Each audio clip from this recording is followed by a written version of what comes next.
Nasa printing business ka ba? Gumagawa ka ba ng stickers o nagpiprinta ng mug? O di ba kaya mahilig ka lang sa DIY? Subukan mo ito. Maganda, mabilis, tsaka dagdag kita.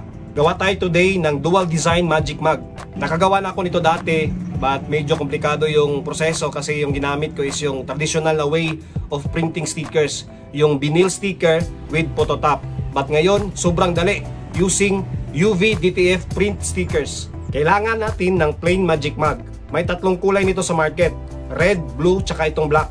Nasa 30 to 50 pesos yung costing natin sa materialis na ito. Of course, yung DTF UV print stickers natin, ito, may nakakat na ako dito.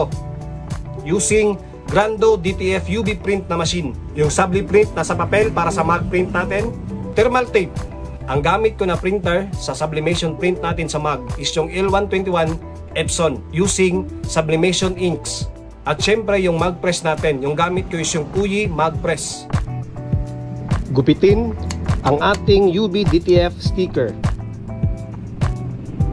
Dahan-dahan para hindi maputol yung saktong piraso ng ating sticker.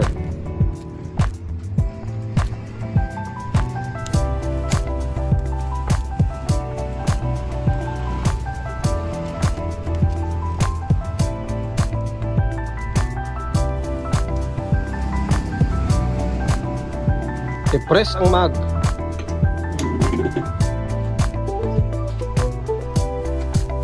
Pagkatapos, habang mainit pa at maaninag mo pa yung design,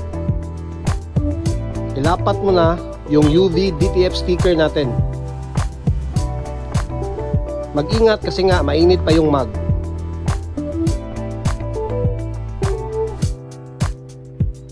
Pag once na settle na yung position, hagurin lang ng dahan-dahan.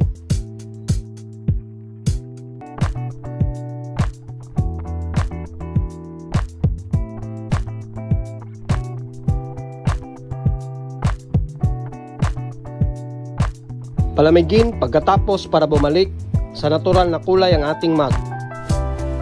Tsaka pwede mo nang lagyan ng mainit na tubig para makita mo na yung effect ng ating magic dual design mug. Antayin hanggang dulo para makita yung magandang resulta.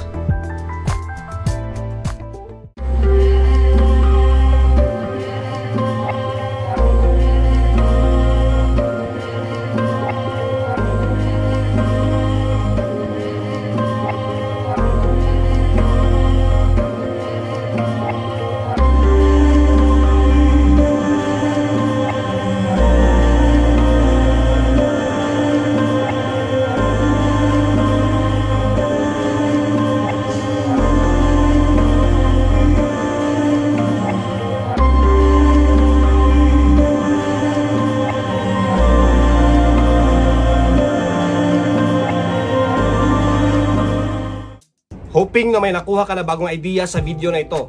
Para sa mas detalyado na proseso sa paggawa ng mug, i-click ang link na nasa description. Maraming salamat sa panonood. This is Nung Goryo. Magandang araw kaibigan. Bye-bye!